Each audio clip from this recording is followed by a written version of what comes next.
পুজোর সময় বেরিয়েছিলাম একটু ঘুরতে, আর হঠাৎ করে চোখে পড়লো দাদা বৌদির বিরিয়ানি দোকানের সামনে তুমুল অশান্তি, বিশাল ঝামেলা হচ্ছে।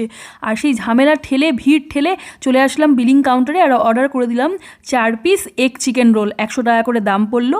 অর্ডার করার পরে এই দেখো এখানে তৈরি হচ্ছে এগ রোল, আর এরপরে চলে আসলো চিকেন। এখানে চিকেন দিয়ে আমি বলেছিলাম কোনো রকম কিন্তু সস দেবেন না, তো কোনো রকম সস দেয়নি, জাস্ট লেবুর রস দিয়ে আমাকে দিয়ে দিল 4 পিস এই এগ চিকেন রোল। এক হাতের সমান এগ রোল। এটা কিন্তু লাচ্ছা রোল রয়েছে, একদম ঠিক এই রকম সাইজের কিন্তু চিকেন দেওয়া রয়েছে। এটা কিন্তু কাবাবের চিকেন ইউজ করেছে। এই যে কাবাবের চিকেনে যেরকম ফুটো থাকে, বোঝাই যাচ্ছে কাবাবের চিকেন ইউজ করেছে।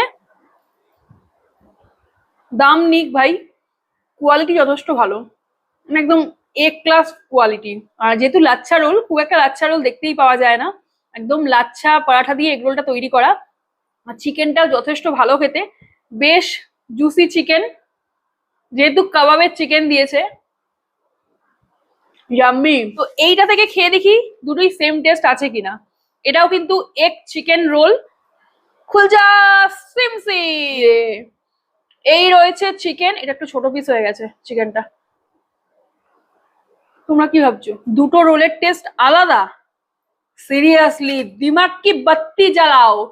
দুটো রোল যখন এক জায়গা থেকে নেওয়া হচ্ছে, টেস্ট তো একই হবে। আর এই দাদা বৌদির কিচেনটা রয়েছে, আমি যেখান থেকে নিয়েছি একদম ওল্ড ক্যালকাটা রোডের ওপর রয়েছে, ব্যারাকপুর ওল্ড ক্যালকাটা রোডের ওপর।